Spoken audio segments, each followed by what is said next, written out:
de ce journal, les travaux de réhabilitation sur l'avenue Kasenga en commune de Manika vont bon train. Des caniveaux en pleine construction pour faciliter la canalisation des eaux de pluie. Vous suivrez également dans ce journal les cris des détresses des habitants de la cité Manika sur l'avenue Kapanda et Kabinda qui ne savent plus exercer leurs activités à cause d'une panne d'électricité depuis bientôt un mois. C'est tout pour les titres. Merci de nous faire confiance. Mesdames, Messieurs, merci de vous joindre à nous. C'est depuis bientôt un mois que les habitants de l'avenue Kabinda et Kapanda à la cité Manika, en commune portant le même nom, connaissent une panne d'électricité. Situation qui pénalise bon nombre de leurs activités. Naomi Banza a fait ce constat. Des chargeurs branchés à des prises dont ils reçoivent aucunement de l'énergie. Des ordinateurs non alimentés pourtant en bon état. Un lieu de travail désert et des groupes électrogènes devant certains échoppes. Et le tableau que peint l'avenue Kabinda. Une situation qui ne rencontre pas le consentement des riverains qui voient leurs activités à l'arrêt. Depuis qu'il y a eu coupure, nous sommes contraints d'acheter par jour soit 10 litres, soit 5 litres d'essence pour travailler. Et nous ne gagnons pratiquement rien. Ils doivent nous amener un nouveau transformateur, la SNEL y compris, car nous n'utilisons pas gratuitement le courant. Nous payons pour ça. Du coup, nous nous demandons où va l'argent que nous payons. Or, nous savons très bien que cet argent est pour approvisionner la caisse de l'État. S'il y a une panne, il faut que l'État la prenne en charge. La Société nationale d'électricité face à cette controverse n'a pas manqué des mots. C'est depuis le mois de décembre que nous avons connu des problèmes techniques avec les transformateurs.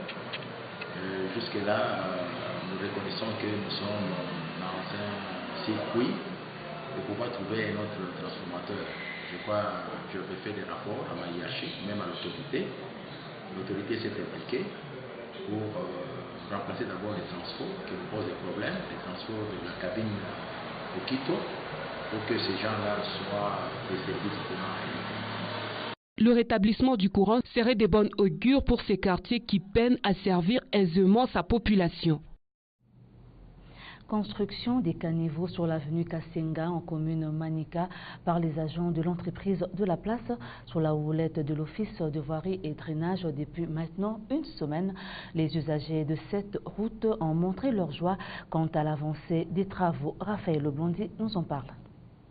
De caniveaux presque en fin de leur construction et d'autres qui sont à leur début. Dispositions prises pour pallier aux problèmes liés aux eaux de pluie et faciliter leur canalisation. Une étape importante avant celle de l'enrobé et l'asphalte. C'est juste le passage d'eau qu'on est en train de mettre pour assainir afin que, vous savez que nous sommes pendant la saison pluvieuse, pour contrôler de l'eau qui ne puisse pas circuler sur la route. On fait aussi les travaux d'assainissement. Initiative saluée par les usagers de cette route, spectateurs des avancées de travaux. L'initiative est très bonne, sauf qu'il y a des difficultés. Vous voyez qu'on est pendant la saison pluvieuse. Ils évoluent mais il n'y a pas de caméléon. Sinon l'initiative est vraiment appréciable. En voyant le travaux, j'apprécie parce que cet endroit n'était pas propre avant. C'est tout d'abord un lieu public. Il se trouve au milieu du quartier. Vraiment, je suis content. Malgré les avancées significatives de travaux, certains caniveaux ont été trouvés bouchés et d'autres contenant des eaux puantes, chose qui n'enchante pas les agents à pied d'œuvre. C'est-à-dire il y a de ces caniveaux-là qui existaient avant. Vous allez voir qu'il y a d'autres personnes qui ont déjà canalisé leur eau usagée dans ces conduites. Et là, c'est pas facile de travailler dans ces conditions et on essaye de le faire, mais sinon c'est un peu de problème. C'est sous la houlette de l'Office de voirie et drainage que ces travaux de réhabilitation vont bon train. Pénurie d'eau au village Lualaba, à 30 km de Kolwezi, une source fournissant une eau impropre à la consommation et la rivière Lualaba sont les seuls endroits pouvant approvisionner le village en eau. Cette situation n'est pas sans conséquence sur la santé des riverains qui lancent un cri de détresse. Suivez. Des femmes qui coulent lessive au bord de la rivière, certaines en file se dirigent vers une source autre pour s'approvisionner en eau. Des bidons jaunes et autres récipients jonchés sur la surface est une source constituée de plusieurs trous moins profonds fournissant une eau impropre à la consommation. Seul endroit pour qui veut avoir un peu d'eau. Une désolation pour les villageois. Nous éprouvons plusieurs difficultés avec cette eau que nous consommons et nous ne savons que faire. Nous ne buvons que de ça. Nous souffrons énormément car nous n'avons aucun autre endroit où avoir de l'eau. Nous n'avons nulle autre eau que celle-ci. Nous la buvons et nous attrapons des maladies. Nos enfants connaissent des pertes de sang et nous souffrons énormément. Cette situation n'est pas sans conséquences néfastes sur la santé des habitants. Dans notre quartier ici, tu vois, l'eau qu'il est en train d'utiliser n'est pas du tout bonne. Puisqu'il y a un seul puits qu'on utilisait, mais pour le moment je vis, cette puits est en panne. Mais les gens épuisent de l'eau au niveau de la rivière.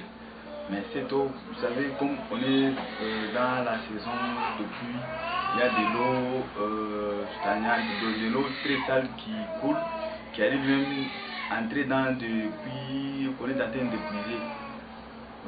C'est pour cela moi je vois cette eau n'est pas du tout bonne. Ce qui fait assez que les gens tombent souvent dans des maladies hydriques, des maladies telles que des maladies de mains sales, fièvre typhoïde, d'autres. Plus de 7 personnes de tout âge ont été conduites dans un centre de santé où elles sont hospitalisées présentant des symptômes des maladies hydriques. 2 camions sont entrés en collision dans la matinée du 27 janvier sur le boulevard du 30 juin en commune Manika. Un camion immatriculé 1792 AF a percuté un autre camion transportant des briques en provenance de Choelo. 6 personnes blessées et le bilan de cet accident et des dégâts matériels importants ont été constatés. Tarsis Monga nous relate le fait. Un camion renversé et un autre détruit sur le devant. Des briques parsemées sur la chaussée et du sang répandu sur le parterre sont les dégâts qu'a causé une collision. C'est navrant. Je suis le propriétaire de briques. Nous provenons de Choelo. À une bonne distance déjà, l'autre camionnette a tourné, mais pendant sa manœuvre, il fait 2 mouvements. Lors du second, il percute notre véhicule. Moi, j'ai tout vu. En quittant Malou voulant rentrer dans la même direction, il fit une fausse manœuvre. En prenant le mauvais angle, voyant que l'autre était en priorité et qu'il roulait à grande vitesse, cherchant à lui laisser le passage, il a fait un mouvement en double. Avant et arrière, c'est alors qu'il y a eu collision. Pointé du doigt par les témoins, l'accusé n'a pas gardé sa langue en poche. Je provenais de Malou. J'ai mis le clignotant pour tourner, mais un motard était du côté où je voulais tourner. J'ai mal pris l'angle, puis j'ai fait l'avant et l'arrière. C'est alors que je l'ai percuté. Je n'avais pas prévu de faire un accident. Après une intervention de la police, les briques transportées par l'un des chauffeurs a été transférées dans un autre camion. Les accidentés, quant à eux, ont été conduits à l'hôpital de référence Mwangeji. Installation ce lundi 28 janvier au Palais du Peuple à Kinshasa du bureau provisoire de la nouvelle Assemblée nationale issue des élections du 30 décembre dernier. C'était à l'occasion de l'ouverture de la session extraordinaire de la Chambre basse du Parlement présidée par le doyen d'âge Gabriel Kyungu-Wakumanza. Il est secondé de l'honorable Jackson Ouse Atingoto, âgé de 26 ans, et de l'honorable Aminata Namasia Masezo, âgé de 25 ans. Commentaire. Dans son discours inaugural, Kyungu-Wakumanza a affirmé que les députés nationaux devraient doter la Chambre basse de règlements d'ordre intérieur qui garantissent des débats enrichissants et apaisés. Je ne doute pas que vous saurez donner le meilleur de vous-même, comme d'habitude, pour contribuer au renforcement du travail parlementaire à travers ce document en y apportant votre expertise. Oh, j'en connais ici beaucoup et je suis tranquille de ce côté-là. Votre savoir-faire et votre disponibilité permanente. Le bureau provisoire a reçu mission de vérifier et de valider les pouvoirs, d'élaborer et d'adopter le règlement d'ordre intérieur, d'élire et d'installer les membres du bureau définitif de l'Assemblée nationale conformément aux dispositions 111 de la Constitution. L'Assemblée nationale va provisoirement siéger avec 485 élus en attendant le 15 sièges de la circonscription de Yumbi, Béniville, Béni-Territoire et Boutembo où les élections ont été reportées au mois de mars prochain. En attendant la convocation d'une prochaine séance, elle a été levée. Et en sport, pour terminer, la Confédération de football a décidé de décaler la phase finale de la Coupe d'Afrique des Nations 2019 en Égypte d'une semaine. Ce tournoi, initialement prévu du 15 juin au 13 juillet, se jouera du 21 juin au 19 juillet 2019. Junior Mbayo pour le commentaire.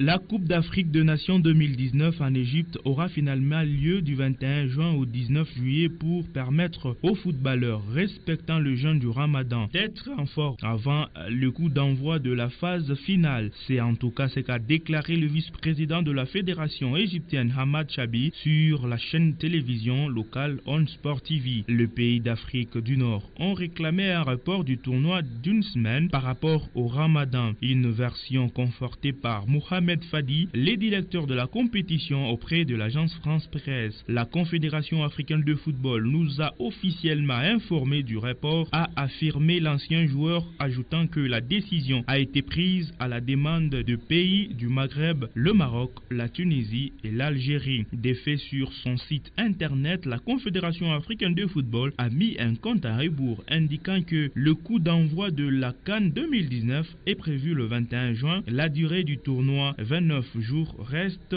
elle, inchangée par rapport aux dates initiales 15 juin et 13 juillet. Les tirages au sort de groupe pour la phase de poule est fixé au 12 avril. Les éliminatoires de la CAN 2019 sont censés s'achever le 24 mars. Ce journal est terminé, mais l'actualité reste en continu sur le www.wangou.info. Merci de l'avoir suivi.